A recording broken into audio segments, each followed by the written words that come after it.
नमस्कार। कॉन्ट्रैक्ट की अपनी लेक्चर सीरीज में मैं डॉक्टर अमिताभ सिंह एक बार फिर आपका हार्दिक स्वागत करता हूं। आज बात करेंगे कॉन्ट्रैक्ट में सेक्शन नंबर 46 से 50 में डिस्कस किए गए कुछ कॉन्सेप्ट्स के बारे में। और ये कॉन्सेप्ट डिस्कस किस बात को करते हैं? ये बात करते हैं टाइम की, प्लेस की, एप्लीकेशन की और मैनर ऑफ परफॉर्मेंस। टाइम तो आप समझ रहे हैं कि आखिर किस समय पर प्रॉमिसर को अपना वादा पूरा करना होगा। प्लेस भी आप समझ रहे हैं कि किस स्थान पे करना होगा। लेकिन यहां एक वर्ड बार बार आ रहा है, एप्लीकेशन। इसका क्या मतलब? अब इसको आप ऐसे समझिए कि जब भी कोई प्रॉमिस की जाती है तो आप जानते हैं कि प्रॉमिसर के पास ड्यूटी होती है परफॉर्म करने की और प्रॉमिसी के हाथ में राइट्स होते हैं। लेकिन कभी कभी कुछ एग्रीमेंट्स में, कॉन्ट्रैक्ट्स में यह देखना पड़ता है कि क्या प्रॉमिसी ने यह जिम्मेवारी ले ली है कि वो बताएगा प्रॉमिसर को कि कब परफॉर्म करना है, कहां परफॉर्म करना है। तो अगर ये फिक्स करने का कि ड्यूटी अगर प्रॉमिसी ने ले ली है, फॉर एग्जांपल एक एग्जांपल के जरिए समझाऊं तो आपको ज्यादा स्पष्ट होगा कि रवि ने श्याम को 1000 लीटर पेट्रोल 1 जुलाई को डिलीवर करने का कॉन्ट्रैक्ट कर लिया। अब यहां पर रवि 1 जुलाई को 1000 लीटर पेट्रोल की डिलीवरी देगा, लेकिन वो कहां देगा, किस प्लेस पे देगा, ये इसके लिए एप्लीकेशन या वो उस समय पर जो श्याम है उसने कहा कि मैं आपको बताऊंगा कि 1 जुलाई को आपको कहां आना है और किस समय डिलीवर करना है। मतलब क्या हुआ? एप्लीकेशन की बात किसने रख ली? एप्लीकेशन की बात रख ली प्रॉमिसी ने। तो यहां इन 5 सेक्शंस में अलग अलग सिचुएशंस आपके सामने आएंगी। एक समय पर जो पहला सेक्शन आएगा वो बात करेगा कोई एप्लीकेशन नहीं देनी है प्रॉमिसी के साइड से, प्रॉमिसर को खुद से परफॉर्म करना है और टाइम फिक्स नहीं हुआ है, टाइम बिल्कुल फिक्स नहीं है, वहां पे कैसे परफॉर्म करेंगे। नेक्स्ट सेक्शन कहता है टाइम तो फिक्स है लेकिन एप्लीकेशन नहीं देनी है, मतलब प्रॉमिसी अप्लाई नहीं करेगा, आपको बोलेगा नहीं कि हाँ साहब आइए परफॉर्म कीजिए। टाइम फिक्स है, उसको डिस्कस करेगा 47। 48 क्या डिस्कस करेगा? एप्लीकेशन करनी है और टाइम भी फिक्स है। अब यहां पर बात उठेगी प्रॉमिसी को लेकर के कि प्रॉमिसी जो अप्लाई करेगा वो कब करेगा, किस समय वो कह सकता है कि अब आप परफॉर्म करिए। रात के 11 बजे कहेगा कि आइए परफॉर्म कीजिए तो क्या वैलिड माना जाएगा? इसको देखें। आते हैं सेक्शन नंबर 49। सेक्शन 49 एक इकलौता ऐसा सेक्शन आपके सामने आएगा जिसमें प्लेस की बात आएगी, जहां सीधे सीधे भैया जी प्लेस को डिस्कस करेगा। अब यहां क्या है? यहां एप्लीकेशन नहीं देनी है, प्रॉमिसी को कोई एप्लीकेशन नहीं देनी है और प्लेस फिक्स नहीं है कि कहां पे परफॉर्म करना है। तो अब इसको कौन तय करेगा? क्या प्रॉमिसर तय करेगा या ये तय करने की जिम्मेवारी प्रॉमिसी के पास जाएगी? और अगर वो तय करेगा तो कैसे करेगा? इस बात को सेक्शन 49 बात करता है। और सेक्शन 50 सिंपल तरीका बताता है मैनर ऑफ परफॉर्मेंस का कि साहब एक पुराना फॉर्मूला है, साहब कहे सो कीजिए, शाम को पैसा लीजिए। मतलब देखिए पूरे कॉन्ट्रैक्ट में असली हीरो कौन है? असली हीरो है प्रॉमिसी। तो प्रॉमिसी जैसे सेटिस्फाई हो जाए वैसे ही आपकी परफॉर्मेंस का वही माइनर माना जाएगा। इस बात को डिस्कस करेगा सेक्शन नंबर 50। 1 या 2 केसेस आएंगे इसमें। ये चीज समझिएगा कि ये जो सेक्शंस है, सेक्शन 46 से 50 देखने में छोटे लगते हैं, लेकिन प्रीलिम्स एग्जामिनेशन में कभी कभी पेपर उठा लीजिए इधर पिछले 5, 6, 10 सालों का, तो सेक्शन 46 से 50 के बीच में आपको 2 से 3 क्वेश्चन मिल जाएंगे। क्यों इस पर ट्रेंड चला है क्वेश्चन बनाने का? क्योंकि जनरली स्टूडेंट परफॉर्मेंस वाले पोर्शन को छोड़कर चलते हैं कॉन्ट्रैक्ट एक्ट में। शुरू करते हैं सेक्शन 46 से 50। देखते हैं कि आखिर सेक्शन 46 क्या कहता है। सेक्शन 46 का कहना है where by the contract A promiser is to perform his promise without application by the promisee and no time for performance is specified. The engagement must be performed within a reasonable time. The question is, what is a reasonable time? It is a question of fact, and it means it will depend upon the fact and the circumstances of the case. अब समझिए section 46 क्या कह रहा है.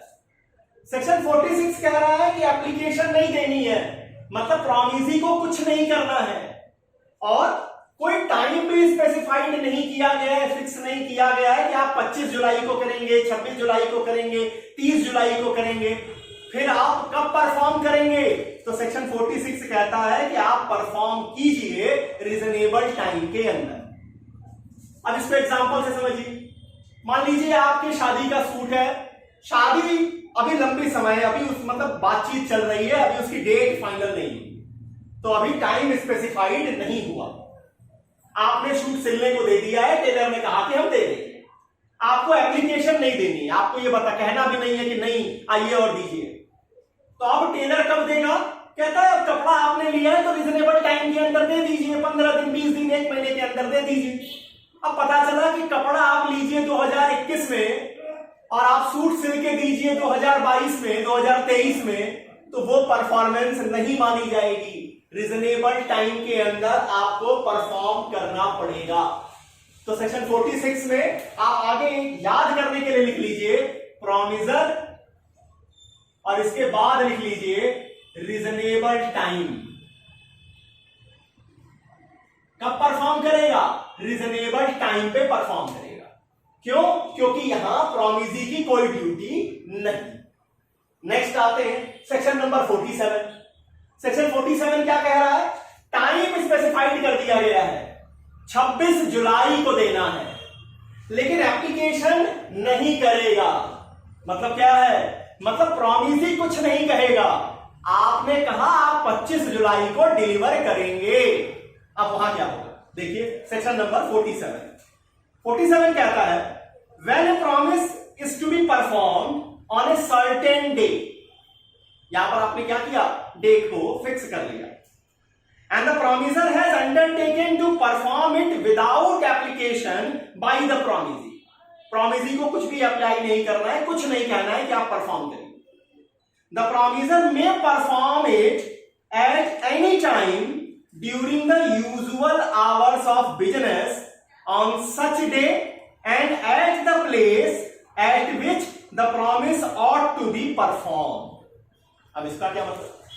Section 47 कह रहा है कि जहां प्रॉमिसी कोई एप्लीकेशन नहीं देगा, लेकिन आपने डेट स्पेसिफाइड कर दिया है. अब आपने कह दिया है कि आप 1000 लीटर पेट्रोल का भुगतान जो है डिलीवरी 25 जुलाई को करेंगे. तो सेक्शन 47 कह रहा है कि आप 25 जुलाई को रीजनेबल टाइम पीरियड आपका क्या है? मतलब 25 जुलाई तो स्पेसिफाइड हो गई. यूजुअल आवर ऑफ बिजनेस, यहां ध्यान दीजिएगा. अब यूजुअल आवर का मतलब, अब आप पता चले कि रात के 1 बजे टैंकर लेके आ जाइए और कहिए कि साहब तेल ले लो, या रात के 1 बजे टेलर आ जाए और कहिए साहब सूट ले लो, तो क्या हम उसे मान लेंगे कि ये आपका जो तरीका है परफॉर्म करने का ये वैलिड है, ये सही तरीका है? आंसर है नहीं. सेक्शन 46 में आपने देखा रीजनेबल टाइम की बात करेंगे. 47 में जहां पर टाइम स्पेसिफाइड है वहां क्या करेंगे? ऑन सच डे, क्या लिख दें आगे बताइए? On such day during usual hour of business. जी, ये हो गया सेक्शन नंबर 47. अब आइए सेक्शन 48. यहां क्या है? आपको एप्लीकेशन देनी है. अब यहां प्रॉमिसी अप्लाई करेगा, कहेगा आइए परफॉर्म कीजिए, और डे क्या है? डेट बिल्कुल फिक्स है. अब वहां पे क्या होगा? देखिए सेक्शन नंबर 48 क्या कहता है. When a promise is to be performed on a certain day and the promiser has not undertaken to perform it without application by the promisee, it means section 48 का कहने का मतलब है डेट फिक्स है और प्रोमिसी को apply करना है। प्रोमिसी कहेगा कि आइए आप परफॉर्म कीजिए। It is a duty of promisee, it is a duty of promisee. अभी तक आप क्या देख रहे थे सेक्शन 47 48 में? It is a duty of 46 47 में ड्यूटी ऑफ प्रोमिसर। अब 48 में बात किसकी आ रही है? It is a duty of promisee. किस बात की ड्यूटी है? To apply for performance at a proper place and within the usual hour of business. मतलब कहां पर अब उसको परफॉर्म करने के लिए आप कह रहे हैं? कोई प्रॉपर प्लेस पर। प्रॉपर प्लेस को कौन तय करेगा? यहां कौन तय करेगा? प्रोमिसी तय करेगा। और कब तय करेगा? यूजुअल आवर के दौरान। अब यहां किसकी जिम्मेदारी आ गई? प्रोमिसी की। प्रोमिसी क्या करेगा भाई साहब? प्रॉपर प्लेस, दूसरा यूजुअल आवर्स ऑफ बिजनेस। जी, सेक्शन 46 47 में जिम्मेवारी प्रोमिसर के सर पे, 48 में जाके जिम्मेवारी प्रोमिसी की। क्यों? क्योंकि आपने अप्लाई करने के लिए कह दिया कि हम बताएंगे कि आपको कब सामान पहुंचाना है। तो ये आपको बताना पड़ेगा, प्लेस आप बताएंगे, प्रॉपर प्लेस की बात करेंगे। अब आप ये नहीं कह देंगे कि पता चला कि आपने ऐसे जंगल में बुला दिया उसको सामान डिलीवर करने के लिए जो प्रॉपर है ही नहीं। तो प्रॉपर प्लेस कहने का मतलब कि जो उस बिजनेस के हिसाब से, उस आपके एग्रीमेंट के हिसाब से जिसे प्रॉपर कहा जाए। और दूसरी बड़ी बात कि प्रॉपर प्लेस पे आप जब कहेंगे तो वो एप्लीकेशन जो आप देंगे यूजुअल आवर ऑफ बिजनेस पे कहेंगे। अब मान लीजिए टेलर अगर रात के 1 बजे आके डिलीवरी नहीं दे सकता है तो आप भी टेलर को रात के 1 बजे नहीं बुलाएंगे, चल भाई आजा अभी सामान डिलीवर कर दे, अभी जो है मेरी शादी का सूट दे दे, अब अभी नाप लेंगे। ये नहीं चलेगा। ये है सेक्शन नंबर 48 में। अब आइए सेक्शन 49। सेक्शन 49 कहता है प्लेस फिक्स नहीं है और एप्लीकेशन नहीं करनी है। कोई एप्लीकेशन नहीं करनी है, लेकिन कहां परफॉर्म करें ये बात फिक्स नहीं हुई है। अब इसको देखिए सेक्शन नंबर 49 क्या कह रहा है? When a promise is to be performed without application by the promisee and no place is fixed for the performance, it is a duty of the promiser to apply to the promisee to appoint a reasonable place for the performance of the promise and to perform it at such place। अब इसका क्या है? Section 49 कह रहा है कि promisee को application नहीं करनी है, लेकिन कहां माल डिलीवर होगा, कहां परफॉर्म करना है, ये बात फिक्स नहीं हुई है। तो अब जिम्मेवारी किसकी है? देखिए जिम्मेवारी उसी की है जिसने जिम्मेदारी ली है। जिम्मेदारी किसने ली है? प्रोमिसर ने। अब वो प्रोमिसी को कहेगा कि भैया बता दो, मालिक बताओ कहां परफॉर्म करें, और जहां वो बता दे वहां पे आपको परफॉर्म करना पड़ेगा। अब एग्जांपल ले लीजिए कि तेल की डिलीवरी की जिम्मेवारी रमेश जी ने ले ली है, लेकिन ये प्लेस फिक्स नहीं हुआ है कि कहां पहुंचाना है। मान लीजिए कहा कि सिलचर में डिलीवर करना है, तो सिलचर में कहां डिलीवर करना है। अब ये रमेश जी सुरेश जी से कहेंगे कि मालिक बता दो, मैं तेल के टैंकर के साथ खड़ा हूं, बता दो कहां डिलीवर करना है। उन्होंने कह दिया रामनगर में डिलीवर करना है, तो रामनगर जहां वो स्पेसिफाई करें, जो प्लेस वो स्पेसिफाई करें, वहां पे आप परफॉर्म करेंगे। ये रमेश जी की जिम्मेवारी। तो सेक्शन 49 में फिर किसके सर पे, कंधे पे बंदूक आ गई? प्रोमिसर बात करेगा प्रोमिसी से कि आप फिक्स कर दीजिए प्लेस, और वहां पे वो परफॉर्म करेगा। Promisor ask promisee to fix the place and then perform।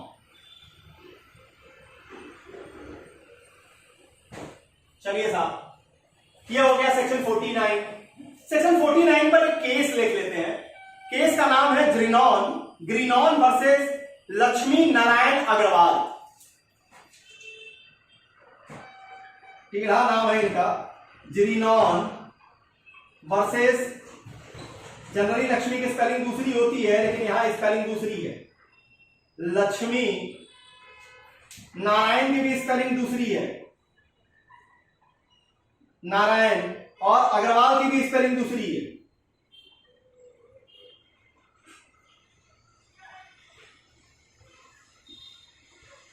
यहां क्या हुआ था,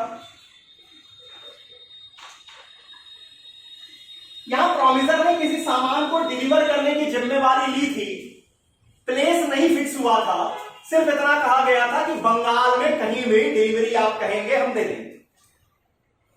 ठीक है, अब यहां बात उठी कि आखिर किस जगह पर डिमांड की जा सकती है। तो प्रीवी काउंसिल ने कहा कि यह प्रोमिसी का राइट है, वो बंगाल में किसी भी जगह को फिक्स कर सकता है, और जहां वो फिक्स करेगा प्रोमिसर बाउंड होगा उस जगह पे परफॉर्म करने के लिए। सेक्शन 49 का एक और ऑब्जेक्टिव क्वेश्चन बैंक में क्वेश्चन पूछा जाता है कि कॉन्ट्रैक्ट एक्ट में वो सेक्शन बताइए जिसका प्रिंसिपल है debtor move behind the creditor, या कह लीजिए कि डेबिटर सर्च द क्रेडिटर, मतलब जिसकी जिम्मेवारी है वो अधिकार वाले को खोजे। ये कौन से सेक्शन में है, तो ये याद रखिएगा कि ये सेक्शन नंबर 45 है। Debtor seeks creditor. ऑब्जेक्टिव का क्वेश्चन बैंक निकालिएगा, उसमें आपको कई बार ये लिखा हुआ आ जाएगा कि डेबिटर क्रेडिटर को खोजे। ये किस सेक्शन का प्रिंसिपल है, आंख बंद करके टिक मारिए, सेक्शन नंबर 49 का। क्यों? क्योंकि प्लेस फिक्स नहीं है, यहां जो जिम्मेदारी लिया है वो बेचारा हाथ जोड़ के खड़ा है कि मालिक बता दो कहां परफॉर्म करें। प्लेस फिक्स कर दो, जो फिक्स कर दोगे वहां परफॉर्म कर देंगे। ये सेक्शन 49 है जिसका कॉन्सेप्ट है डेबिटर सीक्स क्रेडिटर। आइए सेक्शन नंबर 50 क्या कहता है। अब सेक्शन 50 कहता है manner of performance. The performance of any promise may be made in any manner or at any time which the promisee prescribes or sanction। सीधा मतलब सेक्शन 50 का कहना है साहब कहे सो कीजिए, प्रॉमिसी जैसे मान जाए वैसे परफॉर्म कीजिए। बस यही सेक्शन 50 का कहना है। मैनर ऑफ परफॉर्मेंस क्या है, बोला साहब ये तो तय करेगा कि बिजनेस कैसा है, बिजनेस के हिसाब से चीजें फिक्स होंगी। और सबसे बड़ी बात, चूंकि राइट किसके पास है, प्रॉमिसी के पास है, तो वो जैसे मान जाए वैसे आप परफॉर्म कर दीजिए। आप क्या हो जाएंगे, डिस्चार्ज हो जाएंगे अपनी जिम्मेवारी से। इसका क्या मतलब, एक एग्जांपल देख लीजिए। एक एग्जांपल ये देखते हैं, A owes B ₹2000, B accept some of the A's good in reduction of the डेब्ट। The delivery of the goods operate as a part payment। ए ने बी से 2000 रुपए का उधार लिया, ए ने बी से 2000 रुपए का उधार लिया। बी ने क्या किया, ए के यहां से कुछ सामान उठा लिया, मान लीजिए 10,000 रुपए का।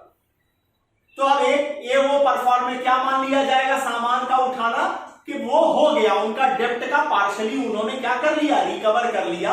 अब आपकी लायबिलिटी केवल 1000 रुपए देने की। वैसे जनरल लायबिलिटी क्या थी, पूरा पैसा देने की, लेकिन अब वो ये चाहते हैं, उनका मैनर ये है परफॉर्मेंस लेने का, वो ऐसे सेटिस्फाई होंगे कि आप 1000 रुपए का सामान दे दीजिए, 300 रुपए का आप दवा के विक्रेता हैं, आप दवा दे दीजिए, हमें जो पैसा आपको देना है उसके बदले में हमें दवा दे दीजिए। जनरली हम करते भी हैं, किसी दुकानदार के यहां से पैसा लेना होता है तो हम क्या करते हैं, हम कहते हैं कि भाई साहब एक काम कीजिए, सामान दे दीजिए, या आप क्या सीमेंट के हैं तो आप सीमेंट दे दीजिए। तो इसका क्या मतलब है कि यहां राइट दिया गया है प्रॉमिसी को, इसलिए वो फिक्स कर रहा है और उसकी सेटिस्फैक्शन जरूरी है सेक्शन नंबर 50 के हिसाब से। तो इतनी बातें रही इस छोटे से टॉपिक में, सेक्शन 46 से 50 में। ध्यान दीजिएगा, टाइम, प्लेस, एप्लीकेशन, और सबसे बड़ी बात टाइम, प्लेस, एप्लीकेशन के साथ मैनर की आएगी सेक्शन 46 से 50। अगला जो टॉपिक कॉन्ट्रैक्ट एक्ट में आपके सामने आएगा वो होगा रेसिप्रोकल प्रॉमिस को लेकर, और वो सेक्शन कवर होंगे सेक्शन 2F में। रेसिप्रोकल प्रॉमिस की डिफिनेशन दी जाएगी, और सेक्शन 51 से 54 अलॉन्ग विद सेक्शन 57 एंड 58 ये पूरा कॉन्सेप्ट आएगा रेसिप्रोकल प्रॉमिस और उसकी परफॉर्मेंस। अगले लेक्चर में आपके सामने उपस्थित हूं, तब तक के लिए बहुत बहुत धन्यवाद। नमस्कार।